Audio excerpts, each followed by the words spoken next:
আসসালামু আলাইকুম। আমি ডক্টর মশিউর, ইন্টিগ্রেটেড মেডিকেল থেকে। আজকে আমি আপনাদের যে টপিকটা সম্পর্কে বলবো সেটার নাম হচ্ছে পিআরপি। পিআরপি সম্পর্কে আমরা কম বেশি সবাই আসলে জানি, কিন্তু বর্তমানে পিআরপি এমন একটা চিকিৎসা ব্যবস্থা যেটা যে কোনো পেশেন্ট যারা নিয়মিত ওষুধ খায় বা সার্জারিতে ভয় পায় তারা এই চিকিৎসাটা নিতে পারে। এটা খুবই নিরাপদ এবং সকলের কাছে গ্রহণযোগ্য। পিআরপি কথাটার ফুল ফর্মটা কি আসলে? পিআরপি কথাটার ফুল ফর্ম হচ্ছে প্লাটিলেট রিচ প্লাজমা। যদি আমি এটাকে একটু ইলাবোরেট করি, এখানে দুইটা অপশন থাকে, দুইটা পোর্শন থাকে। একটা হচ্ছে প্লাটিলেট আর একটা হচ্ছে প্লাজমা। প্লাজমাটা কি? প্লাজমাটা হচ্ছে আমাদের যে ব্লাড থাকে, ব্লাডের যে একটা ফ্লুইড পোর্শন থাকে সেটাকে বলি আমরা প্লাজমা। আর প্লাটিলেট হচ্ছে ব্লাডে আমাদের তিন ধরনের সেল থাকে, আরবিসি, ডাব্লিউবিসি এবং প্লাটিলেট। আর প্লাটিলেটটা হচ্ছে ব্লাডেরই একটা সেল। তাহলে প্লাজমা এবং প্লাটিলেট মিলে আমাদের পিআরপিটা তৈরি হয়। প্লাজমা প্লাজমা সম্পর্কে যদি কিছু আমি বলতে চাই, প্লাজমাতে আসলে থাকে কি, কেন আমরা এটা পিআরপি হিসেবে ইউজ করি, প্লাজমাটাকে গ্রহণ করি? তার কারণ হচ্ছে প্লাজমাতে থাকে 90% ওয়াটার। ওয়াটার ছাড়াও আমাদের কিছু ইলেকট্রোলাইটস, নিউট্রিশন যেটা প্লাজমার মধ্যে থাকে, যেটা আমাদের শরীরের জন্য খুবই উপকারী। ইলেকট্রোলাইটসের মধ্যে যদি আমি বলতে চাই sodium, magnesium, bicarbonate, phosphate, sulphate. আর যদি কিছু নিউট্রিশন বলি আমরা amino acid, fatty acid, triglyceride, vitamins, glucose, যেগুলো আমাদের শরীরের জন্য খুবই উপকারী। এখন আসি প্লাটিলেট, যেটা হচ্ছে আমাদের প্রধান অস্ত্র। প্লাটিলেট সম্পর্কে যদি আমি কিছু বলতে চাই, তাহলে ওভারঅল একটা দৃষ্টি যদি আমি এখানে দেখতে পারি, সেটা হচ্ছে যে এটা কাজটা কি আসলে। এটা হোমিওস্টেসিস করে, কোয়াগুলেশনে সাপোর্ট দেয়, এনজিওজেনেসিস করে, ওন্ড হিলিং এ হেল্প করে, এছাড়া ইমিউন ডিফেন্স সিস্টেমেও এটা আমাদেরকে অনেক হেল্প করে। আমি আস্তে আস্তে এটা ইলাবোরেটলি সামনে বলবো। পিআরপি সম্পর্কে যদি আমি একটা কি মেসেজ আপনাদেরকে দিতে চাই, যে ওভারঅল একটা দৃষ্টিতে যদি আপনি জানতে চান যে পিআরপি আসলে থেরাপিটা কি, প্রথম কথা হচ্ছে এটা সেলুলার লেভেলে কাজ করে, একদম মূল লেভেলে কাজ করে। কি কাজ করে? সে কিছু গ্রোথ ফ্যাক্টর রিলিজ করে আমাদের শরীরে, পাশাপাশি ফাইব্রোব্লাস্ট, স্টিম সেল অ্যাক্টিভেশন করে, এনজিওজেনেসিস ও এক্সট্রাসেলুলার ম্যাট্রিক্স রিমডেলিং করে। এর মাধ্যমে কি হয়? টিস্যু রিপেয়ার হয়, হিলিং হয়, রিজেনারেশন খুব দ্রুত হয়। এখন আসি যে আমি যে আপনাদেরকে বলতেছি যে পিআরপি থেরাপি সম্পর্কে, এটা আসলে আপনারা কেন নিবেন, কি দরকার আসলে আমাদের শরীরের জন্য এটা? প্রথম কথা হচ্ছে এটা হচ্ছে একটা প্রাকৃতিক চিকিৎসা। এটা এটা কিভাবে আমরা করি? এই প্রাকৃতিক চিকিৎসাটা আমরা নিজেদের রক্ত, পেশেন্টের নিজের রক্ত থেকে এই পিআরপিটা আমরা তৈরি করি, যেখানে কোনো ধরনের কোনো কেমিক্যাল থাকে না, বাইরের কোনো ওষুধ থাকে না, এবং এটাতে খুবই কমই সাইড ইফেক্ট থাকে, কারণ এটা হচ্ছে অটোলগাস থেরাপি, মানে নিজের কোষ থেকেই এটা নেওয়া হয়। যেহেতু এটা নিজের শরীর থেকেই নেওয়া হয়, এখানে কোনো ধরনের অ্যালার্জি, কোনো রিয়েকশনের ঝুঁকিই থাকে না। এটা যেহেতু সেলুলার লেভেলে কাজ করে, সে সেলুলার লেভেলে গিয়ে কিছু গ্রোথ ফ্যাক্টর রিলিজ করে, যেটা গিয়ে আমাদের কোষ পুনর্গঠন এবং রিজেনারেশনে আমাদেরকে অনেক হেল্প করে। দ্রুত আরোগ্য। দ্রুত আরোগ্য বলতে এখানে আমরা বুঝতেছি যে ক্ষত, ইনজুরি, এই ধরনের কিছুতে যদি আমরা পিআরপি ইউজ করি, সেটা খুব দ্রুত হিলিং প্রসেসে আমাদেরকে হেল্প করবে। চুল পড়া প্রতিরোধ এবং চুল গজানো, এটা বর্তমান সময়ে একটা বড় সমস্যা। মানুষের চুল পড়ে যাচ্ছে, কমে যাচ্ছে, সেক্ষেত্রেও পিআরপি একটা সুন্দর ভূমিকা পালন করে থাকে। যদি আমি আরো কিছু অ্যাড করতে চাই এটার সাথে, সেটা হচ্ছে ত্বকের পুনরুজ্জীবন। কোলাজেন এবং ইলাস্টিন আমাদের শরীরে থাকে, যেটা কি করে আমাদের ত্বকের স্কিন টোন, রিঙ্কেল এগুলো কমায় দেয়। পিআরপিতে এই ধরনের জিনিসগুলো প্রচুর আছে। অর্থোপেডিক সমস্যা যেমন joint pain, osteoarthritis, tendon ইনজুরিতেও আমরা এটা ব্যবহার করে থাকি। দীর্ঘমেয়াদী উপকার, একবারে থেরাপির পর কয়েক মাস আপনি এটার ভালো ফলাফল পাবেন। কয়েকটা সেশন নিলে আপনি অনেকদিন ভালো থাকবেন। সার্জারির বিকল্প হিসেবে আমরা এটাকে চিন্তা করতে পারি। যারা নিয়মিত আমরা ওষুধ খাই বা সার্জারিতে আমরা ভয় করি, তারা চাইলে আমরা এই পিআরপির মাধ্যমে আমাদের যে সমস্যাগুলো সেগুলো আমরা রোধ করতে পারি। বহুমুখী ব্যবহার, পিআরপি বর্তমান সময়ে এটা ব্যবহার বহুমুখী। শুধু স্পেসিফিকলি অর্থোপেডিক্সে না, আমরা স্কিনে ব্যবহার করতে পারি, ডেন্টালে ব্যবহার করতে পারি, প্লাস আরো অনেক প্রসিজার আছে যেখানে আমরা এই পিআরপিটা ব্যবহার করতে পারি। এখন আসি হচ্ছে আসলে পিআরপির মেকানিজমটা কি আসলে। আমি যে বারবার বলতেছি যেটা সেলুলার লেভেলে কাজ করে, সেলুলার লেভেলে কাজ করে আপনাদেরকে এটা কিভাবে হেল্প করবে। প্রথমে আসি আমরা প্লাটিলেট অ্যাক্টিভেশনের জন্য।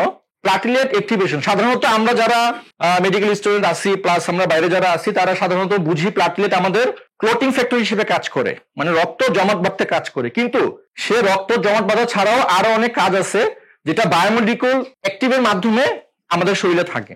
যেমন কি করে সে পিআরপি ইনজেকশনের পর এই প্লাটিলেট টিস্যুতে গিয়ে সক্রিয় হয় এবং সেখানে আলফা গ্রানুল থেকে গ্রোথ ফ্যাক্টর রিলিজ করে। এই গ্রোথ ফ্যাক্টরটাই হচ্ছে আমাদের মেন চাবিকাঠি।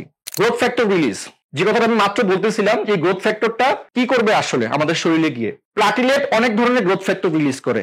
এক একটা গ্রোথ ফ্যাক্টরের ফাংশন এক এক রকম। এই গ্রোথ ফ্যাক্টরের ফাংশনটা যদি আপনি বুঝতে পারেন, তাহলেই আপনি বুঝতে পারবেন এই প্লাটিলেটটা, এই পিআরপিটা কত গুরুত্বপূর্ণ আমাদের শরীরের জন্য। প্রথমে আসি আমরা প্লাটিলেট ড্রাইভ গ্রোথ ফ্যাক্টর। সে কি করে, সে ফাইব্রোব্লাস্ট ও স্মুথ মাসেল পলিফারেশন বাড়ায়। এই স্মুথ মাসেল এবং ফাইব্রোব্লাস্ট পলিফারেশনের মাধ্যমে কি করে সেটা আমরা সামনে জানতে পারবো। ট্রান্সফর্মিং গ্রোথ ফ্যাক্টর বিটা, সে কোলাজেন সিনথেসিস করে, এক্সট্রাসেলুলার ম্যাট্রিক্স ডিপোজিশন করে। ভাস্কুলার এন্ডোথেলিয়াল গ্রোথ ফ্যাক্টর, সে এনজিওজেনেসিস করে। এনজিওজেনেসিস মানে হচ্ছে আমাদের শরীরে নতুন নতুন রক্তনালী তৈরি করা। Insulin like growth factor, tissue repair এবং সেল পলিফারেশনে বাড়ায়। Epidermal growth factor, epithelial cell growth এবং ওন হিলিং এ সে অনেক হেল্প করে। আমি সামনে আস্তে আস্তে এগুলোর ব্যবহার আপনাদেরকে জানাবো। এখন আসি সেলুলার রেসপন্স। গ্রোথ ফ্যাক্টরের পাশাপাশি সেলুলার রেসপন্সও আমাদের কিছু ভূমিকা আছে, যেমন কি সেল, যেমন ফাইব্রোব্লাস্ট অ্যাক্টিভেশনের মাধ্যমে কোলাজেন ইলাস্টিন সিনথেসিস বেড়ে যায়।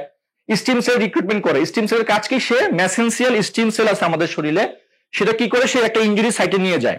ইনজুরি সাইটে যাওয়ার পর এই মেসেনসিয়াল স্টিম সেল সে ডিফারেন্সিয়েশন হয়। ডিফারেন্সিয়েশন মানে হচ্ছে সে নিজে থেকে আরো অন্য সেলে রূপান্তরিত হতে পারে, যেমন সে একটা নতুন কার্টিলেজ হতে পারে, সে নতুন একটা টেন্ডন হতে পারে, নতুন একটা লিগামেন্ট হতে পারে সে আমাদের শরীরে। এনজিওজেনেসিস, একটু আগে আমি যেটা বললাম, সেলুলার রেসপন্সেও এনজিওজেনেসিসের ভূমিকা আছে। সে কি করে, সে নতুন ব্লাড ভেসেল তৈরি করে। এই নতুন ব্লাড ভেসেল তৈরি করার কারণে কি হচ্ছে, যে যেখানে আপনার ব্লাড ভেসেল নাই, ব্লাড ভেসেল শুকিয়ে গেছে বা ব্লাড ভেসেলে চর্বি জমে আছে, বিভিন্ন রোগে, ডায়াবেটিক্স এর ক্ষেত্রে, ইডির ক্ষেত্রে আমরা এই সমস্যাটা কিন্তু দেখতে পাই। সেক্ষেত্রে আমরা যদি এনজিওজেনেসিসটা চালু করে দিতে পারি, সেই জায়গায় সে নতুন ব্লাড ভেসেল তৈরি করবে এবং সেখানে সে অক্সিজেন এবং নিউট্রিশন সাপ্লাই করবে, যার ফলে আপনার সেই সমস্যাটা আস্তে আস্তে রিকভার হয়ে যাবে। সবচেয়ে মূল একটা বেনিফিট আমরা পাচ্ছি পিআরপিতে, anti inflammatory effect. Anti inflammatory effect হচ্ছে আমাদের শরীরে জয়েন্টে কোথাও কোথাও যখন ব্যথা হয়, অর্থোআর্থ্রাইটিসের পেইন যখন হয়, তখন যদি আমরা এই পিআরপি ট্রিটমেন্টটা নিতে পারি, সে কি করবে, তার একটা অ্যান্টি ইনফ্লামেটরি ইফেক্ট আছে, যেটা জয়েন্টের ক্ষেত্রে খুবই গুরুত্বপূর্ণ। আপনার হিলিং বাড়াবে, পেইন কমাই দিবে, সে ইনফ্লামেশন কমাই দিবে আমাদের শরীরে। এক্সট্রাসেলুলার ম্যাট্রিক্স, এটাও একটা পার্ট। সে কি করে, আমাদের যে জয়েন্টে ম্যাট্রিক্স আছে, হ্যাঁ, সেটা রিমডেলিং এ হেল্প করে। ড্যামেজ ম্যাট্রিক্স গুলোকে সে ব্রেকডাউন করে নতুন ম্যাট্রিক্স তৈরি করতে সে হেল্প করে, এবং টিস্যুর যে টেনসাইল স্ট্রেংথ আছে, ইলাস্টিসিটি আছে, সেটাকে সে বৃদ্ধি করে। Long term regeneration, long term regeneration বলতে বোঝাচ্ছি আমরা রিপিটেড পিআরপি যদি আমরা কোনো একটা সেলে বা কোনো একটা জয়েন্ট স্পেস আমরা দেই, সে কি করবে, আমাদের যে সেলগুলো সে নতুন করে তৈরি করতেছে, যে কার্টিলেজ গুলো সে তৈরি করতেছে, সেটাকে সে ফিউচারে ব্রেকডাউন করতে দিবে না। সে স্লোলি একটা টিস্যু টিয়ারিং করবে, যেমন এখানে কার্টিলেজ থিনিংটা একদম স্লো করবে, যাতে আপনার যে জয়েন্টটা, যে ইফেক্টটা, যে সমস্যা ছিল, সেটা দ্রুত যাতে আবার ফিরে না আসে।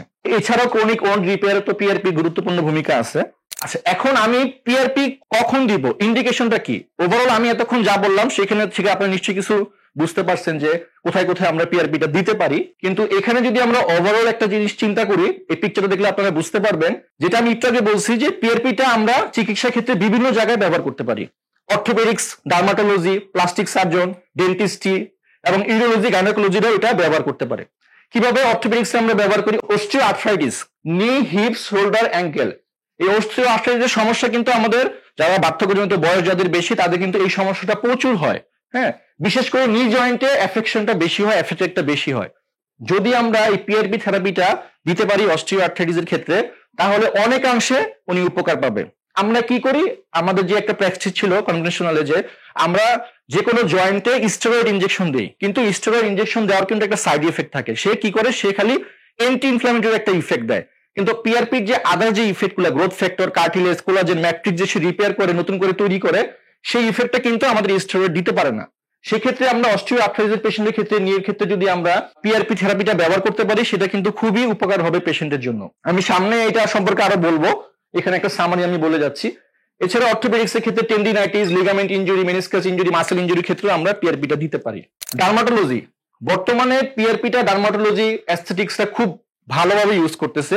কারণ হচ্ছে তারা hair loss, androgenic alopecia, alopecia areata, মানে যাদের চুল পড়ে যাচ্ছে, অল্প চুল, পোড়া চুল, মাথা টাক হয়ে যাচ্ছে, কিন্তু আমরা যদি একেবারেই চুল পড়ে যাওয়ার আগে যদি আমরা পিআরপি থেরাপিটা ইউজ করতে পারি, তাহলে কিন্তু নতুন করে চুল গজাবে। কিভাবে গজাবে, কারণটা কি, প্রসেসটা কি, এটাও আমি সামনে আপনাদেরকে বলবো। তারপরে আসি স্কিন রিজুভিনেশনের ক্ষেত্রে, যেমন এটা পিআরপি ফেশিয়াল বলি আমরা, একনি স্কেয়ার, এনি পিগমেন্টেশনের ক্ষেত্রে আমরা পিআরপি থেরাপিটা ইউজ করতে পারি। এছাড়া প্লাস্টিক সার্জনরা ইউজ করতে পারে, ডেন্টিস্টরা ইউজ করতে পারে। আর ইউরোলজি আর গাইনোকোলজির ক্ষেত্রে আমি একটা বিশেষ দৃষ্টি দিতে যাচ্ছি, সেখানে হচ্ছে যে আমরা যেটা বলি ফিমেল সেক্সুয়াল ডিসফাংশন এবং ইরেকটাইল ডিসফাংশন, হ্যাঁ, যেখানে একটা ও শট একটা পি শট আমরা বলি মেডিকেল টার্মে, প্লাস স্ট্রেস ইউরিনারি ইনকন্টিনেন্স। হ্যাঁ, এই সমস্যাগুলো কিন্তু আমাদের ইদানিং বেশি হচ্ছে, বিশেষ করে ডায়াবেটিক্সের পেশেন্টরা, যাদের পেরিফেরাল নিউরোপ্যাথি হয়, প্রেশার রোগী, ওবেসিটি রোগী, হ্যাঁ, যাদের বয়স বেশি, তাদের ক্ষেত্রে কিন্তু এই সমস্যাগুলো দেখা যায়। হ্যাঁ, আমরা এই ক্ষেত্রে কিন্তু পিআরপি খুব ভালোভাবেই আমাদের একটা সুন্দর সমাধান দিতে পারে।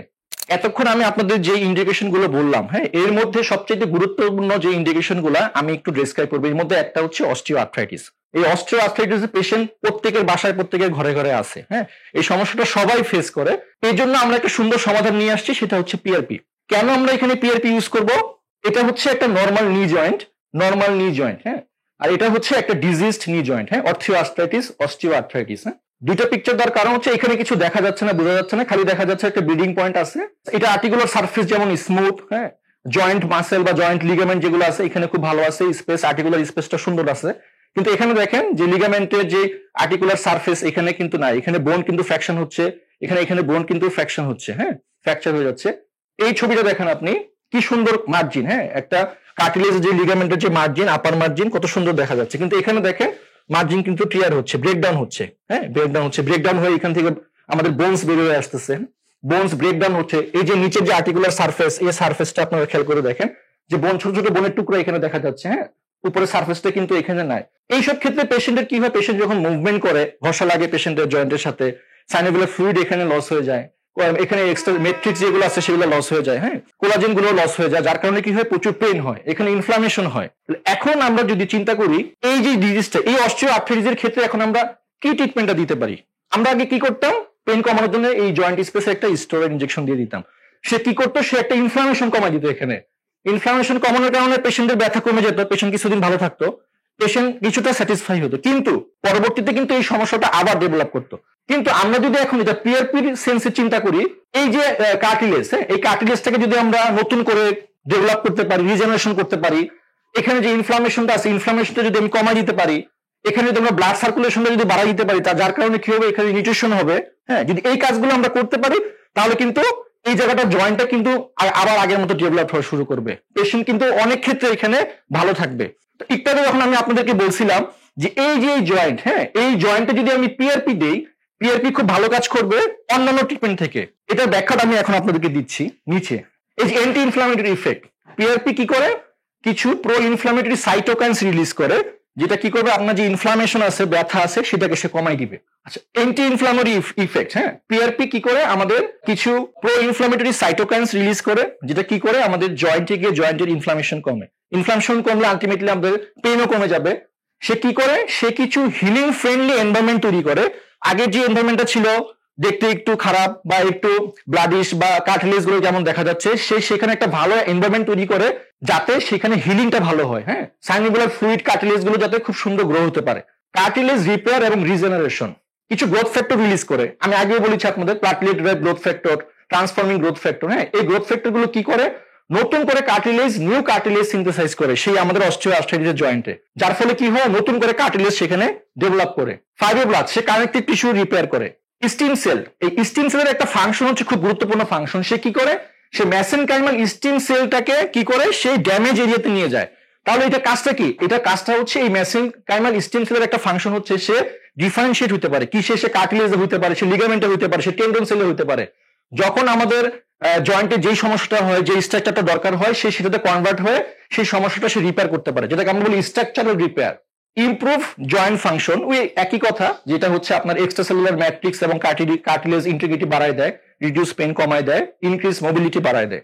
এখন আসি নিচের যে কথাটা, লং টার্ম বেনিফিটস। পিআরপি দেওয়ার কারণে অস্টিও আর্থ্রাইটিসের পেশেন্টের ক্ষেত্রে একটা লং টার্ম সে বেনিফিটস পাবে, যেমন slow cartilage thinning, reduce chronic joint degeneration. একটা জয়েন্ট দিনের পর দিন, ডে বাই ডে যখন ইনফ্লামেশন থাকে, সে আস্তে আস্তে এটা ক্রমান্বয়ে ক্ষতিগ্রস্ত হতে থাকে, তার বিভিন্ন ম্যাট্রিক্স, ম্যাটেরিয়াল, কার্টিলেজ ড্যামেজ হতে থাকে। সে কি করে, সেটা রিডিউস করে। May delay the reduce the need for joint replacement surgery. কোন ডাক্তার যদি তাকে সাজেস্ট করে থাকে যে আপনার ভবিষ্যতে জয়েন্ট রিপ্লেসমেন্ট সার্জারি লাগতে পারে, তখন সে যদি নিয়মিত 4 থেকে 5টা সেশনে যদি সে পিআরপি থেরাপিটা নেয় অস্টিও আর্থ্রাইটিসের ক্ষেত্রে, তার এই জয়েন্ট রিপ্লেসমেন্ট সার্জারিটা অনেক ডিলে হয়ে যাবে, সেটা পেশেন্ট অনেক বেনিফিটেড হবে, অনেকদিন ভালো থাকবে। তাহলে এতক্ষণ আমরা অস্টিও আর্থ্রাইটিস সম্পর্কে জানলাম যে অস্টিও আর্থ্রাইটিসে কিভাবে পিআরপি আমাদেরকে হেল্প করতে পারে। এখন আমরা আরেকটা ইম্পর্টেন্ট টপিকস নিয়ে আলোচনা করব, যে পিআরপি কিভাবে হেয়ার ফলে আমাদেরকে সাহায্য করে। আমি একটু আগেও বলেছি যে হেয়ার ফলের ক্ষেত্রে পিআরপি খুবই গুরুত্বপূর্ণ। এখন পিআরপি কিভাবে আমাদের হেয়ার ফলে সাহায্য করবে সেটা একটু ডেসক্রাইব করবো এখন আপনাদের।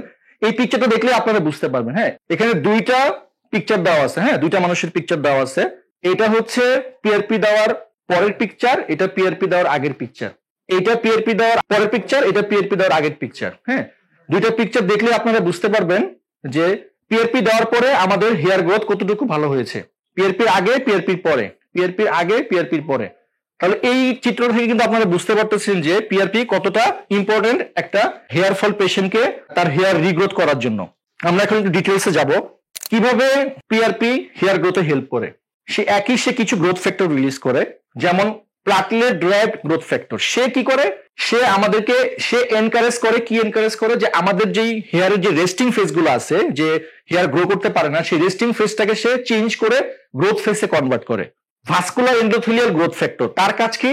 তার কাজ হচ্ছে চুল, যেখানে চুল নাই, চুল গজাচ্ছে না, সেখানে নতুন ব্লাড ভেসেল ফরমেশন করা। যার ফলে কি হবে, সেখানে নতুন ব্লাড সাপ্লাই হবে, নতুন নিউট্রিশন যাবে এবং হেয়ার ফলিকল গুলো কি হবে, নতুন ব্লাড সাপ্লাই পাবে এবং প্রপার অক্সিজেন এবং নিউট্রিশনের মাধ্যমে তার যে আগের যে হেলদি স্ট্রাকচারটা ছিল সেটা ফিরে আসবে। ইনসুলিন লাইক গ্রোথ ফ্যাক্টর 1, তার কাজ কি? তার কাজ হচ্ছে promote hair follicle growth and prolong the anagen phase. মানে যেই হেয়ার ফলিকলটা আমাদের উঠতেছে সেটাতে অ্যাক্টিভ ফেজে থাকে, সেই ক্ষেত্রে ইনসুলিন লাইক গ্রোথ ফ্যাক্টরটা আমাদেরকে হেল্প করে। Fibroblast growth factor, fibroblast growth ফ্যাক্টরের কাজটা কি হচ্ছে আমাদের হেয়ার ফলের ক্ষেত্রে? Helps in development and regeneration of hair follicles and scalp tissue. সে নতুন টিস্যু তৈরি করবে, নতুন হেয়ার ফলিকল সে তৈরি করবে, রিজেনারেশন করবে।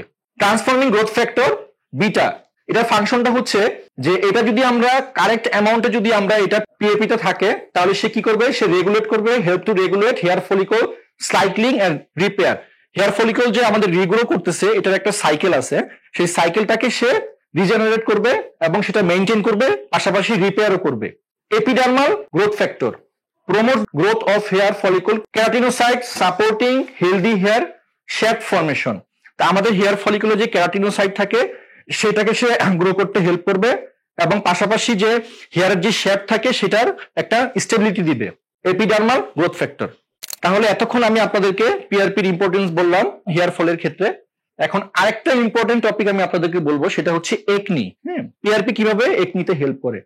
এখানে দুটো পিকচার দেখা যাচ্ছে, দুটো পিকচারই দেখা যাচ্ছে। প্রথম পিকচারটাতে এখানে মাইল্ড একনি আছে, একনির কারণে তার স্কেয়ার হয়ে গেছে এই জায়গাটা, হ্যাঁ, পিগমেন্টেশনও আছে।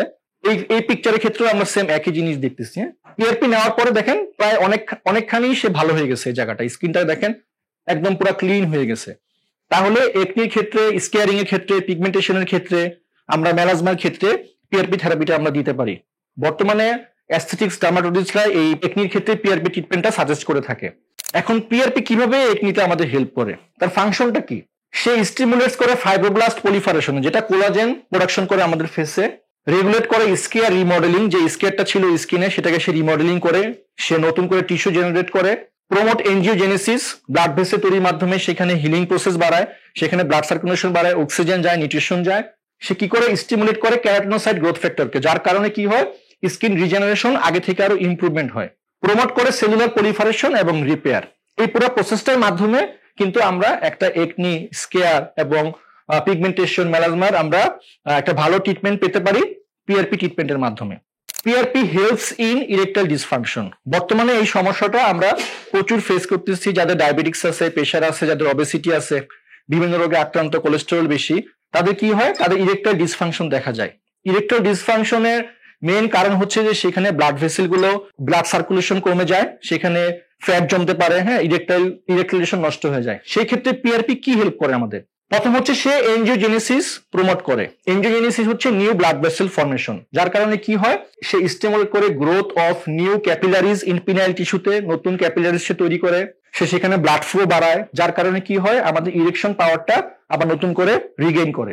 স্টিমুলেট টিস্যু রিজেনারেশন, আমাদের গ্রোথ ফ্যাক্টর যেগুলো আছে, platelet ড্রাইভড growth factor, insulin like growth factor, হ্যাঁ, এই গ্রোথ ফ্যাক্টর গুলো কি করে, পিনাইল যে টিস্যু ড্যামেজ ছিল সেটাকে নতুন করে রিপেয়ার করে। এনহেন্স স্মুথ মাসেল এবং endothelial cell health in the corpora cavernosa. Corpora cavernosa হচ্ছে পিনাইল একটা মাসেল, যে মাসেলে সে কি করে, স্মুথ মাসেলটাকে সে রিপেয়ার করে এবং রিজেনারেশন করে। Supports regeneration of damage or ageing tissue, যেই টিস্যুগুলো ড্যামেজ হয়ে গেছে সেগুলোকে সে বাদ দিয়ে নতুন করে সেখানে নতুন টিস্যু রিজেনারেট করে, এবং এজিং যে টিস্যুগুলো আছে সেটাকে সে চেষ্টা করে যে সেটা রিগেইন করার জন্য। এছাড়া অ্যাক্টিভেট স্টিম সেলস, যেটা আমি আগেও বলেছি যে পিআরপি রিক্রুটস করে মেসেনকাইমাল স্টিম সেল টু পেরিস, যার কারণে কি হয়, স্টিম সেলগুলো ডিফারেন্সিয়েট হয় বিভিন্ন এন্ডোথেলিয়াল সেলে, স্মুথ মাসেলে এবং ফাইব্রোব্লাস্টে, যেটা কি করে ইমপ্রুভ করে structural integrity, reduce inflammation. PRP lowers pro inflammatory cytokines, যার কারণে কি হয়, যার কারণে একটা হেলদি মাইক্রো এনভায়রনমেন্ট তৈরি হয় for tissue repair and improve erectile function, enhance nerve function. Some growth factors in PRP may aid nerve repair. সে কি করে, নার্ভ রিপেয়ারের মাধ্যমে সে সেন্সেশন বাড়ায় দেয়, ইরেকটাইল রেসপন্সটাকে আরো আগে থেকে ভালো করে, যার ফলে কি হয়, যাদের নিউরোপ্যাথিক ইরেকটাইল ডিসফাংশন আছে সেটা আগে থেকে আরো ইমপ্রুভ হয়। ওভারঅল এটাই হচ্ছে আমাদের ইরেকটাইল ডিসফাংশনের ক্ষেত্রে আমাদের পিআরপি যে কি কাজ করে, কিভাবে সেটা আমাদেরকে ইরেকটাইল ডিসফাংশনের থেকে পুনরায় আগের অবস্থায় নিয়ে আসার চেষ্টা করে, সেই প্রসেসটা পিআরপি আমাদের এখানে হেল্প করে। তাহলে এই ছিল আমাদের ওভারঅল পিআরপি সম্পর্কে আপনাদের একটা ভালো ধারণা দেওয়া। আশা করি এই ভিডিওটার মাধ্যমে আপনারা পিআরপি সম্পর্কে একটা ভালো নলেজ গ্যাদার করতে পেরেছেন। এখন পিআরপি সম্পর্কে কিছু যদি আপনাদের বলা থাকে তাহলে আমাকে এখন কোশ্চেন করতে পারেন। তো তার আগে আমি চাচ্ছি যে আমাদের শ্রদ্ধেয় স্যার ডক্টর জামিল স্যার আমাদের এখানে আছেন, ওনার কাছ থেকে আমি এই ব্যাপারে কিছু শুনতে চাচ্ছি, যদি উনি এসে কিছু বলেন আমাদের। আচ্ছা, ধন্যবাদ ডক্টর শেখ মশিউর মতিন। আমরা আসলে খুব গ্রেটফুল যে উনি পিআরপি এক্সপার্ট আমরা ওনাকে পেয়েছি, এবং পিআরপি আসলে আমরা যে প্রেজেন্টেশনটা দেখলাম, শুনলাম, এটা আসলে বর্তমান চিকিৎসা ব্যবস্থা একটা আমূল পরিবর্তন এনেছে। আসলে বর্তমান সময়ে সবাই কিন্তু সচেতন, যত সচেতন মানুষ তত কিন্তু নিরাপদ পদ্ধতি খুঁজে চিকিৎসার ক্ষেত্রে ওষুধের ক্ষেত্রে যেমন নিরাপদ খুঁজে, কোন ওষুধটা সাইড ইফেক্ট কম করবে, কোন ওষুধটা কার্যকর হবে, কোন ওষুধটা তাড়াতাড়ি কাজ করবে। থেরাপির ক্ষেত্রেও কিন্তু এখন মানুষ চলে আসছে যে কোন চিকিৎসা পদ্ধতিটা ব্যবহার করলে নিরাপদে চিকিৎসা নেওয়া যায়। অনেক চিকিৎসা পদ্ধতি আছে, কিন্তু এটার ইফেক্ট এবং সাইড ইফেক্ট দুইটা দিক আছে। যেমন এই যে যেটা বললো যে জয়েন্টের পেইন বা অন্যান্য থেরাপির মধ্যে অনেক থেরাপি কেমিক্যাল ইউজ করা হয়, বিভিন্ন মেডিসিন ইউজ করা হয়, স্টেরয়েড ইউজ করা হয়, যেটা সাময়িক বেনিফিট দিলে in the long term it creates many Hazard, health Hazard. তো এই ক্ষেত্রে পিআরপি থেরাপি যেটা প্লাটিলেট রিচ প্লাজমা যেটা, তো এইটা একটা যুগান্তকারী একটা চিকিৎসা। এবং আমরা কিন্তু আমাদের সেন্টারে ইন্টিগ্রেটেড মেডিকেয়ার লিমিটেডে আমরা যে চিকিৎসা শুরু করেছিলাম, এবং আমাদের কিন্তু প্রথমেই একটা স্লোগান আমরা দিয়েছি, নিরাপদ চিকিৎসা আমাদের অঙ্গীকার। এটা কিন্তু ভেরি ফার্স্ট টাইম আমরা দিয়েছি, এবং চিকিৎসা যেন হয় নিরাপদ, চিকিৎসা করতে যে যেন আমরা কোনো সাইড ইফেক্টের মধ্যে না পড়ি। এই জন্য আমাদের দেখবেন যতগুলো চিকিৎসা পদ্ধতি আমরা এখানে ইনকর্পোরেট করেছি সবগুলো কিন্তু সাইড ইফেক্ট মুক্ত, ন্যাচারাল চিকিৎসা পদ্ধতি, কন্ট্রোল ওয়েতে আমরা দেই, এবং আমাদের এই বিষয়ে এক্সপার্ট চিকিৎসকরা চিকিৎসা দিচ্ছেন। এবং আমরা ডে বাই ডে অনেক বিভিন্ন ন্যাচারাল থেরাপি গুলো ইন্ট্রোডিউস করেছি, যেমন ওজন থেরাপি এখানে দেওয়া হয়েছে, সোনা ওজন থেরাপি দেওয়া হয়েছে, তারপরে পিআরপি শুরু হয়েছে, পিআরপি বিভিন্ন সেক্টরে, যেমন জয়েন্টে পিআরপি দেওয়া হচ্ছে, ফেসে পিআরপি দেওয়া হচ্ছে, মাথায় পিআরপি দেওয়া হচ্ছে, চুল পড়ে যাদের সমস্যা, পরে ইরেকটাইল ডিসফাংশনে যাদের সমস্যা তাদের সাথে পিআরপি দেওয়া হচ্ছে, মহিলা পুরুষ তাদেরকে পিআরপি দেওয়া হচ্ছে। এরকম পিআরপির একটা থেরাপি যোগ হয়েছে। এছাড়া আমাদের পেলভিক ফ্লোর আমরা রিসেন্টলি ইন্ট্রোডিউস করেছি, পেলভিক ফ্লোর এক্সারসাইজ মাসেল, যেটা কিগেল এক্সারসাইজের বেনিফিট আপনারা পাচ্ছেন। এছাড়া পি শর্ট একটা থেরাপি আছে, এবং শক ওয়েভ থেরাপি, এটাও ইরেকটাইল ডিসফাংশনে হেল্প করে। এছাড়া অন্যান্য জয়েন্টে পেইনে হেল্প করে। তো সবগুলো আসলে আমাদের নিরাপদ চিকিৎসার একটা মাধ্যম। তো পিআরপি সম্পর্কে আমরা আজকে খুব ভালো ভ্যালুয়েবল ইনফরমেশন পেলাম, এবং এই চিকিৎসাটা আমরা চাচ্ছি যে এই চিকিৎসাটা আমরা শুরু করেছি অলরেডি, এবং আপনারা এটা গ্রহণ করুন। এবং আমরা সব দিক থেকে চেষ্টা করবো, সর্বোচ্চ চেষ্টা করবো, যে এটা কস্টের দিক থেকে হোক, কোয়ালিটির দিক থেকে হোক, সার্ভিসের দিক থেকে হোক, আমরা যেন একটা সর্বোচ্চ পর্যায়ে আপনাদেরকে সহযোগিতা করতে পারি, এই আহ্বান থাকলো। আর সবাইকে আমাদের চিকিৎসকদের সাথে পরামর্শ করে পিআরপি থেরাপি নেওয়ার জন্য অনুরোধ থাকলো এবং পরামর্শ থাকলো। সবাই ভালো থাকেন, সুস্থ থাকেন, আল্লাহ হাফিজ। ঠিক আছে, ধন্যবাদ সবাইকে। কেউ যদি কোনো কোশ্চেন করতে চান আমাকে করতে পারেন। আসসালামু আলাইকুম। আচ্ছা, পিআরপি সম্পর্কে অনেক কিছুই জানলাম। তো আমার কোশ্চেনটা হচ্ছে, পিআরপি হেয়ার ফল যাদের হচ্ছে তাদের অনেকটা কাজ করে, কিন্তু হেয়ার ফল তো দুই ধরনের, একটা হলো একদমই টাক পড়ে গেছে, আর একটা হলো একটু একটু চুল পাতলা হয়ে গেছে পুরে। এখন পিআরপিটা কাদের জন্য? একদম টাক পড়ে গেছে তারাও কি নিতে পারবে, নাকি শুধু যাদের একটু একটু চুল পরে পাতলা হয়ে গেছে তারা নিতে পারবে? আর দ্বিতীয় কোশ্চেনটা হলো, যদি এই পিআরপিটা নিতে চাই তাহলে এটা কি একবারই নিতে হবে, নাকি কয়েকটা সেশন আছে, সেটা কত, আর নাকি আমৃত্যু নিতে হবে একটা নির্দিষ্ট টাইম পর পর?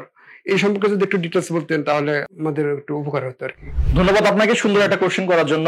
আসলে হেয়ার ফল দুই ধরনের আছে, আপনি এটা হচ্ছে কমপ্লিট হেয়ার ফল, আর হচ্ছে গিয়ে একটা স্পেসিফিক এরিয়াতে হচ্ছে আপনার হেয়ার ফল হয়ে থাকে। আমি আমার স্লাইডে কিন্তু বলেছি, সেটা হচ্ছে যে প্লাটিলেট কিছু গ্রোথ ফ্যাক্টর রিলিজ করে। এই গ্রোথ ফ্যাক্টর গুলো কাজ করে কোথায়? যেখানে আপনার কিছু হলেও আপনার হেয়ার ফলিকল বা আগে যে রিজেনারেশন হয়েছে, আপনার রেস্টিং ফেজ, এই ধরনের কিছু আপনার অবশ্যই থাকতে হবে। যদি কমপ্লিট আপনার হেয়ার ফল হয়ে থাকে, কোথাও যদি কোনো হেয়ার না থাকে, তাহলে সেখানে কোনো রেস্টিং ফেজ বা আদার্স কোনো ফেজ সেখানে নাই। পিআরপি তখন সেখানে কোনো হেল্প করতে পারবে না। পিআরপি হেল্প করতে হলে অবশ্যই আপনাকে মাথায় হেয়ার ফলিকল থাকতে হবে, যার কারণে সে কি করবে, সে আপনার আগের যে রেস্টিং ফেজ আছে, তারপর হেয়ার ফলিকল যেটা আছে নতুন করে, সেখানে ব্লাড যে ভেসেল আমি তৈরি করবো, পিআরপি গিয়ে যে সেখানে নতুন ব্লাড ভেসেল তৈরি করে ব্লাড দিবে, নিউট্রিশন দিবে, কাকে দিবে, কিছু হেয়ার ফলিকল অবশ্যই সেখানে থাকতে হবে। এটা হচ্ছে আপনার প্রথম কোশ্চেনের অ্যান্সার। আর দ্বিতীয় কোশ্চেনটা হচ্ছে যে পিআরপিটা সাধারণত হেয়ার ফলের ক্ষেত্রে আমরা 4 থেকে 6টা সেশন আমরা দিয়ে থাকি, হ্যাঁ, 21 দিন অথবা 1 মাসের একটা ব্যবধানে। আপনি যদি 6টা সেশন নেন, আশা করি আপনার মোটামুটি এভারেজ, আমি আপনাকে ছবি দেখাইছি যে কিছু চুল আপনার যেখানে কম ছিল আগের মতো ফিরে আসছে, হ্যাঁ, এটা আপনার অনেকদিন পর্যন্ত ভালো থাকবে। যদি ভবিষ্যতে যদি কখনো আবার হয়ে যায়, সেক্ষেত্রে আপনি আবার পিআরপি নিতে পারবেন, যেহেতু এটা একটা ন্যাচারাল প্রসেস, হ্যাঁ, আমাদের শরীর থেকেই পিআরপি তৈরি করা হয়, সেহেতু এটা কোনো সাইড এফেক্ট নাই। যদি ভবিষ্যতে কখনো হয়, অন্য জায়গায় যদি অন্য এরিয়াতে হয় হেডের, তাহলে আপনি সেখানে নিতে পারবেন, হ্যাঁ, এটার জন্য সমস্যা। আমৃত্যু যে নিতে হবে এরকম কোনো প্রসেস না। যেখানে আপনার হেয়ার গ্রো করবে সেটা করেই গেছে, যদি ইন ফিউচার কখনো হেয়ার পড়ে যায়, দেন আপনি চাইলে এটা নিতে পারবেন। আসসালামু আলাইকুম ওয়া রাহমাতুল্লাহ। আচ্ছা, পিআরপি পদ্ধতির মাধ্যমে স্কিনের যে সমস্যার কথা বলছেন, স্কিনের অনেক সমস্যার সমাধান করে। কিছু কিছু মানুষের দেখা যায় স্কিনের মধ্যে কালো কালো তিলের মতো হয় এবং তিলগুলো বাড়তে থাকে, যেগুলো অনেকে এই যে লেজার টেজার দিয়ে রিমুভ করে। ওগুলো কি পিআরপি পদ্ধতির মাধ্যমে সমাধান হবে কিনা? ঠিক আছে, ধন্যবাদ আপনাকে। সুন্দর আপনি একটা কোশ্চেন করেছেন যে এগুলাকে আমরা সাধারণত মোল বলি এবং ওয়াট বলে থাকি, হ্যাঁ, যে আপনি যে কথাগুলো বলতেছেন কালো দাগ বা কালো তিলের মতো যে জিনিসগুলো আমাদের ফেসে হয়, আসলে পিআরপি সেই ক্ষেত্রে আপনাকে কোনো হেল্প করতে পারবে না, হ্যাঁ, সেটার জন্য আলাদা চিকিৎসা আছে। যেমন মোল থাকলে আমরা মোল রিমুভাল, আমাদের মেশিন আছে মোল রিমুভ করার জন্য, ইলেকট্রোকটারি করে, হ্যাঁ। পিআরপিটা শুধু কাজ করবে যদি পিগমেন্টেশন থাকে আপনার, হ্যাঁ, যে আমাদের তো স্কিনে ইনফেকশন অনেক ধরনের হয়। একটা হচ্ছে যে স্কিনের লেয়ারে আপনার পিগমেন্টেশন হয়, যেটার কোনো ইলিভেটেড ভাস থাকে না, হ্যাঁ, আমরা যদি বলি ইলিভেশন থাকে না একটা সারফেসের, এরকম কোনো ইলিভেশন থাকে না। এই ধরনের যদি আপনার কোনো পিগমেন্টেশন থাকে, কালার চেঞ্জ থাকে, যেটা বলি আমরা মেলাজমা বলি বা ব্ল্যাকেনিং বলি, পিগমেন্টেশন বলি, সেটা আপনার যাবে। কিন্তু কোনো মোল যদি থাকে, কালো তিলের মতো থাকে, সেটা পিআরপিতে যাবে না। সেটা আপনাকে অন্য প্রসেস আপনাকে নিতে হবে। সেটা হচ্ছে মোল রিমুভাল যে মেশিন আছে সেটা করতে পারেন, আপনি ইলেকট্রোকটারি করতে পারেন। সেটার জন্য আপনাকে অ্যাস্থেটিক্সের যে আদার্স যেই চিকিৎসা পদ্ধতি আছে সেটা আপনাকে হেল্প করতে পারবে। এই ক্ষেত্রে পিআরপি আশা করি আপনাকে কোনো হেল্প করতে পারবে না। ধন্যবাদ আপনাকে। আমার আরেকটা কোশ্চেন, এই পিআরপি নেওয়ার সাথে সাথে অন্য কোনো মেডিসিন খেতে হবে কিনা? আর আমি ব্যক্তিগত অভিজ্ঞতা থেকে বলছি, আমি কয়েকবার পিআরপি নিয়েছি। এখন দেখা গেল যে আমি পিআরপি নেওয়া যখন বন্ধ করে দিই, তখন আস্তে আস্তে আবার চুল পাতলা হওয়া শুরু করে। সেক্ষেত্রে কি সমাধান আছে যাতে পাতলা না হয়, বা মেডিসিন চালাতে হবে কিনা পাশাপাশি, এই সম্পর্কে যদি একটু বলতেন। ধন্যবাদ আপনাকে। সুন্দর আপনি আরেকটি কোশ্চেন করেছেন, সেটা হচ্ছে যে আপনি যখন পিআরপি নিবেন, যখন আমরা আপনাকে পিআরপি দিলাম, সেই পিআরপির যে গ্রোথ ফ্যাক্টর গুলো আছে আপনাকে হেয়ার ফলিকুল গুলো ডেভেলপ করতে সাহায্য করতেছে। যখন আপনার চুল হেয়ার গ্রো করলো, পিআরপি যখন আমরা আপনাকে 4টা 6টা সেশন দেওয়ার পর যখন পিআরপি আমরা আপনাকে দিব না, যে চুলগুলো গজায় গেছে আবার যে পড়ে যাচ্ছে বলতেছেন, সেটার জন্য আপনাকে কিছু সাপ্লিমেন্ট ইউজ করতে হবে, যে আপনার শরীরে কোনো সাপ্লিমেন্টের অভাব আছে কিনা, আপনার শরীরে কোনো কিছু ঘাটতি আছে, কিছু টেস্টের মাধ্যমে আপনাকে সেটা দেখতে পাবেন। এমন অনেক সময় আছে যে ভিটামিন ডি অভাব থাকতে হয়, যে আপনার শরীরে প্রপার নিউট্রিশন নাই, আপনি যে খাওয়া দাওয়াটা করতেছেন সেখানে প্রপার ব্যালেন্স ডায়েট আপনি মেনটেন করতেছেন না, হ্যাঁ, এই ধরনের সমস্যা যদি থাকে তাহলে আপনার চুল আবার পড়তে পারে। আর আমরা যখন পিআরপি দিব সেই মুহূর্তে কোনো আপনাকে মেডিসিন খাইতে হবে না। পরবর্তীতে আপনার হেয়ার ফল যাতে না হয় এই জন্য আপনাকে কিছু সাপোর্ট নিতে হবে, যেমন আমরা কোলাজেন দিয়ে থাকি, মাল্টি কোলাজেন দিয়ে থাকি, ভিটামিন ডি দিয়ে থাকি, বা আদার্স যদি কোনো মিনারেলের আপনার সমস্যা থাকে, কোনো ঘাটতি থাকে, সেটা দিলে আশা করি সেই সমস্যাটা আপনাদের সমাধান হবে। জি, আর একটা কোশ্চেনটা বলি, লাস্ট কোশ্চেন। পিআরপি দেওয়ার সময় আমি দেখছি, যখন এর আগে আমি একটা জায়গায় দিয়েছি, সেখানে অ্যানেস্থেসিয়া, ওটার নামটা আছে, অ্যানেস্থেসিয়া দেয়, অ্যানেস্থেসিয়া দেয়। ওটা দেওয়ার পরে যখন আমাকে পুশ করে তখন ব্যথা পায় না, আবার মাঝে মধ্যে এটা দিয়ে বন্ধ করে দেয়, যে ডিরেক্ট মানে আমাকে পুশ করে এই প্লাজমাটা। সেক্ষেত্রে কোনটা উপযোগী? আমি যদি ওই ব্যথানাশকটা দিই তাহলে কাজ করবে, নাকি সরাসরি দিলে কাজ ভালো করবে? এটা যদি বলতেন একটু। ধন্যবাদ আপনাকে। আপনি যে কোশ্চেনটা করেছেন সেটা হচ্ছে গিয়ে দুইটা প্রসিজার, হ্যাঁ। আমরা অনেক সময় কি করি, যখন কোথাও কেটে যায় হাতে, ছোট্ট একটা যদি কাটা থাকে, যে একটা শিলে যদি লাগে, তখন আমরা কি করি, সেখানে অ্যানেস্থেসিয়া দেই না। যেমন অ্যানেস্থেসিয়া দিতে গেলে তাকে তো আমার সুই দিতেই হচ্ছে, প্লাস আমি যখন আবার তাকে আবার সেলাই দিব, সে সুইয়ের ব্যথাও পাবে, তখন আমরা কি করি, একবারে জিনিসটা দিয়ে দিই, ঠিক আছে। সেম মাথার ক্ষেত্রেও সেম। কেউ আপনার যদি বড় এরিয়াতে যদি আপনাকে পিআরপি দিতে হয়, পুরো মাথায় যদি আপনার চারপাশে যদি দিতে হয়, তাহলে আমরা কি করি, একটা রাউন্ড একটা ব্লক দিই মাথার মধ্যে, দিয়ে কি করি, অ্যানেস্থেসিয়া দিয়ে আপনার মাথাটাকে পেইনলেস করে রাখি, যাতে আপনি পেইন না পান। সেক্ষেত্রে কি হয়, সেক্ষেত্রে অনেকগুলো নিডেল আপনাকে প্রিক করতে হয় পর পর পর পর পর পর পর পর। যদি আপনার যদি পেইনটা থাকে আপনি এতগুলো নিডল পিক করতে দিবেন না। দেখা যাচ্ছে যে আমরা যে সার্ফেসে যে জায়গায় দিতে যাচ্ছি পিআরপিটা, আপনি পেইনের কারণে মাথা সরাই ফেলবেন, দেখা যাচ্ছে যে সেই জায়গাটা আমরা দিতে পারবো না। আর যদি ছোট কোনো এরিয়া থাকে সেক্ষেত্রে যদি পেশেন্ট অ্যালাউ করে যে আপনি দিতে পারেন, আমার ব্যথা লাগবে না বা আমি সহ্য করতে পারবো, সেই ক্ষেত্রে এটা পেশেন্টের উপর ডিপেন্ড করে। কিন্তু আমরা যেটা চাই সেটা হচ্ছে সব ক্ষেত্রেই আমরা অ্যানাস্থেসিয়া দিয়েই আমরা পিআরপি ইউজ করতে চাই। যে অ্যানাস্থেসিয়া ছাড়া পিআরপি ইউজ করলে আমরা সঠিক জায়গায় সঠিকভাবে প্লিক করতে পারবো না। কারণ আপনি যখন পেইন পাবেন আপনি মাথা সেখান থেকে সরাই ফেলবেন, সেই সুইটা আমাদের হাতেও লাগতে পারে বা যে আমাকে অ্যাসিস্ট করতেছে তার গায়েও লাগতে পারে, একটা অ্যাক্সিডেন্ট হয়ে যেতে পারে। সেহেতু আমাদের নিয়ম হচ্ছে অ্যানাস্থেসিয়া দিয়ে পিআরপি দেওয়া। ধন্যবাদ আপনাকে। না, যেটা আমরা অনেকগুলো প্রি করতে হয় স্যার, সেক্ষেত্রে আপনাকে রাউন্ড ব্লক দিতেই হবে, নাহলে তো আপনার জেলে কাজ করবে না। অল্প জায়গা হলে স্প্রে করে 15-20 মিনিট Anesthesia রেখে দিলে দেখা যাচ্ছে মাথা যখন কাজ করি নিচের দিকে তখন কপালটা ফুলে যায়। খুলে যাবে। আপনার কি হয় যে অ্যানাস্থেসিয়া এগুলো পিআরপি যেগুলো আমরা দিই এগুলো তো ফ্লুইড, সে তো সামনের দিকে চলে আসে। এই জন্য আমরা বলি 24 আওয়ার্স একটু মাথা যাতে এইভাবে না রাখি, হ্যাঁ, একটু স্টেট বসে থাকতে বলি, রাতে ঘুমানোর সময় যাতে একটু স্থির হয়ে থাকি, যাতে এই ধরনের প্রবলেম গুলো না ফেস করে। প্রত্যেকটা জিনিসেরই আপনার কিছু না কিছু মিনিমাম সাইড এফেক্ট থাকে, ইনস্ট্রাকশন ফলো করতে হয়, আমরা তো এটা বলেই দিই সবসময়। কিছু ওষুধ রাতে খেতে বলি, কিছু সকালে খেতে বলি। সকালে আপনার দেখা যাচ্ছে যে হাতে পায়ে পানি আসতেছে, সাপোজ আপনাকে আমরা ডায়ালিসিস দিলে আপনি সেটা রাতে খাইলেন, তো কি হলো, সারাদিন আপনি সারা রাত বাথরুমে গিয়ে প্রস্রাব করতে গেলেন, আপনার জন্য সমস্যা না? যদি আপনি সেটা সকালে খাইতেন রাত্রে ঘুমটা নষ্ট হতো না। এরকমই প্রত্যেকটা জিনিসেরই একটা একটা ইনস্ট্রাকশন আপনাকে মেনটেন করতে হবে। ধন্যবাদ আপনাকে। পিআরপি সবাই দিতে পারবে, না, এটা তো পিআরপি কি এটা ন্যাচারাল একটা প্রসেস। বয়স আছে পিআরপি যে 50 বছরের পরে কাজ করবে? পিআরপি বলি আপনাকে, আপনার যখন নিড হবে, সাপোজ আপনার এখন হেয়ার ফল হচ্ছে, হ্যাঁ, আপনি তখন নিতে পারবেন। এখন যার বয়স 80+ হয়ে গেছে, হ্যাঁ, যার বয়স অনেক বেশি বার্ধক্য, সে যদি চায় নিতে, সেক্ষেত্রে একটা মিনিমাম তো আছে যে কাজ করবে কি করবে না সেটা তো বুঝতে হবে, বয়স আপনার শরীর নিতে পারবে কিনা। একটা পর্যায়ে গিয়ে আপনার ওষুধ শরীরে কাজ করবে না, আছে না শরীরের ফ্যাক্টর থেকে। আমি যেটা দিচ্ছি, সাপোজ আমরা অনেক সময় কি করি যে ইনসুলিন দিই শরীরের মধ্যে, তাই না? অন্য সময় প্র্যাকটিস আমরা ইনসুলিন, আপনার রিসিপ্টও ঠিক নাই, কিন্তু আপনি ইনসুলিন দিচ্ছেন, আপনার সুগার তো কমতেছে না। সেমনি প্রত্যেকটা জিনিসেরই প্রত্যেকটা কাজেই একটা প্রসিডিউর, একটা ইনস্ট্রাকশন আছে যে 80+ হয়ে গেলে বা বয়স বেশি, তার শরীর ইমিউনিটি কম, তাকে আমরা দিতে যাব না। আর অনেকে ত্বকে মানে মেস্তা সামান্য দাগ, কালো দাগ, এরকম দাগ থাকে, সেক্ষেত্রে প্লাজমাটা কাছে। হ্যাঁ, সেই ক্ষেত্রে যাদের মেস্তা আছে, মেস্তার ক্ষেত্রে 90% আমি দেখছি যে মেস্তাটা ভালো হয়ে যায় পিআরপি থেরাপি দিলে। পিআরপির সাথে শুধু পিআরপি না, মেস্তা ভালো করার জন্য পিআরপির সাথেও কিছু আলাদা আপনাকে ইউজ করতে হবে, সেটা অন্য বিষয়। কিন্তু পিআরপি খুব ভালো কাজ করে মেস্তার ক্ষেত্রে। আমরা যে এতক্ষণ পিআরপি সম্পর্কে বললাম, এখন পিআরপিটা আমরা কিভাবে তৈরি করব? হ্যাঁ, আমরা তো আসলে যারা পেশেন্ট, যারা এর আগে আপনারা পিআরপি নিচ্ছেন, দেখছেন যে ডাক্তার আসে আমাদের মাথার ভিতরে সুই ফুটায় দেয়, জিনিসটা তো অনেকটা এরকমই আপনারা দেখছেন, তাই না? যে জিনিসটা আমাদের পিআরপিটা আমাদের মাথায় বা শরীরে যেখানে আমরা ইউজ করি, সেটা আসলে কিভাবে তৈরি হয়, এটা কিন্তু একটা গুরুত্বপূর্ণ বিষয়। এই প্রসেসটা যদি আপনারা ভালো মতো না করতে পারেন, পিআরপি দিলে কিন্তু কোনো লাভ হবে না। এই পিআরপি যে প্রসিডিউরটা, আমরা যেই পিআরপিটা তৈরি করি ব্লাড থেকে, সেটা অবশ্যই 100% আপনাকে অথেন্টিক ভাবেই কাজটা করতে হবে, না হলে কিন্তু কোনো লাভ হবে না পিআরপি দিয়ে। এখন আসি পিআরপি প্রিপারেশনে। পিআরপি প্রিপারেশনটা আমরা দুইভাবে করতে পারি।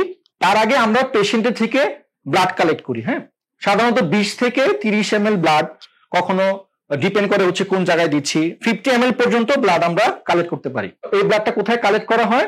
একটা পিআরপি টিউব আছে, হ্যাঁ, যেটার ভিতরে আপনার অ্যান্টিকোয়াগুলেন্ট থাকে, সেটার ভিতরে আমরা ব্লাডটাকে কালেক্ট করি।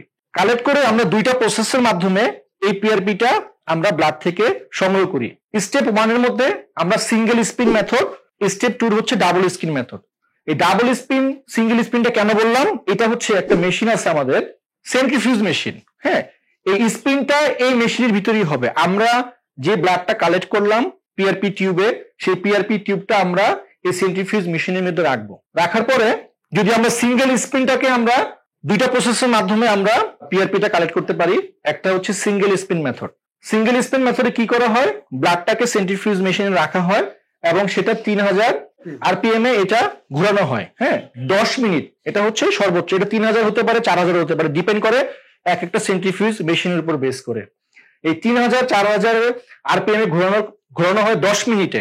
যেখানে কি হয়, যেখানে উপরে একটা সাদা প্লাজমা অংশ থাকে আর নিচে থাকে হচ্ছে আরবিসি, রেড ব্লাড সেল। আমি আপনাকে একটা ছবি দেখাচ্ছি এবার। এই ছবিটা দেখলে আপনারা ক্লিয়ার একটা ধারণা পেয়ে যাবেন। হ্যাঁ, সাপোজ ধরলাম এটা সিঙ্গেল স্পিনে এটা ঘোরানো হয়েছে। হ্যাঁ, এই সিঙ্গেল স্পিনে ঘোরানোর পরে আমাদের যেই পিআরপি টিউব আছে সেখানে এরকম একটা ছবি পাবেন। হ্যাঁ, যেমন উপরে একটা এরকম হলুদ অংশ আছে, হালকা হলুদ অংশ, মাঝখানে একটা বাফি কোট, নিচে হচ্ছে রেড কালার। হ্যাঁ, আমরা পিআরপি যে টিউবটা ইউজ করি সে অটোমেটিক এটাকে ডিভাইড করে দেয়। হ্যাঁ, এখানে একটা জেল থাকে ওই টিউবের ভিতরে, সে আরবিসিটাকে আমাদের আগে থেকেই আলাদা করে দেয়। আলাদা করে দিলে কি হবে, উপর আমাদের প্লাজমা থাকে আর থাকে হচ্ছে প্লাটিলেট। তাহলে আমরা কি পেয়ে গেলাম, পিআরপি, প্লাটিলেট রিচ প্লাজমা আমরা পেয়ে গেলাম। আমাদের প্রয়োজন অনুযায়ী, ইন্ডিকেশন অনুযায়ী আমাদের যেখানে যেখানে দেওয়া আমরা এই প্রসেসে নিয়ে সেখানে দিতে পারি। হ্যাঁ, এই ক্ষেত্রে আমাদের মোটামুটি যদি আমরা 20 ml নেই, আমরা এখান থেকে 8 to 10 ml এর মতো আমরা পিআরপি এখান থেকে পেতে পারি। এটা হচ্ছে first spin method. Second spin মেথডে কি করা হয়, সেকেন্ড স্পিন মেথডে আমাদের 2 বার স্পিন করানো হয় সেন্ট্রিফিউজ মেশিনে। Double spin method, double spin মেথডে আমরা কি করি, প্রথমে ফার্স্ট স্পিন দিই, যেটাকে বলি সফট স্পিন। এই স্পিন আমরা কি করি, এই স্পিনে আমরা প্লাজমা বাফিকোট, আগে যেটা আমরা পেয়েছিলাম যে আর নিচে থাকবে হচ্ছে জেলটা আমাদের আরবিসিটাকে আলাদা করে দিবে, উপরে থাকবে হচ্ছে প্লাজমা হলুদ কালারের অংশটা, আর থাকবে বাফিকোট। হ্যাঁ, কিন্তু এই ক্ষেত্রে আমরা স্পিনটা দিবে হচ্ছে অল্প অল্প, যেমন 1500 আরপিএম এ 10 মিনিট দিব আমরা। দেওয়ার পরে কি হবে, আরবিসিটা আলাদা হয়ে যাবে। আরবিসিটা আলাদা হওয়ার পর আমরা কি করব, আবার একটা টিউবের মধ্যে, আমরা পিআরপি টিউবের মধ্যে এই প্লাজমা এবং বাফিকোটটা নিব, নিয়ে কি করব, আমরা আবার সেকেন্ড স্পিন দিব, যেটা হচ্ছে আবার হার্ড স্পিন, প্রথম স্পিনের মতো। কি হবে, এটা 3000 আরপিএম এ ঘুরবে 10 মিনিটে। এর ফলে একটা পিকচার পাওয়া যাবে, সেটা হচ্ছে উপরে থাকবে পিপিপি, এটা আমরা প্রথম আসছে প্লাটিলেট পুর প্লাজমা, আর নিচে থাকবে হচ্ছে প্লাটিলেট রিচ প্লাজমা। পিপিপি ফেলে দিয়ে আমরা বটম থেকে পিআরপি 2 to 4 ml সংগ্রহ করব। তাহলে এই জিনিসটা কি, এই জিনিসটা হচ্ছে আমি আপনাদেরকে বুঝিয়ে বলছি।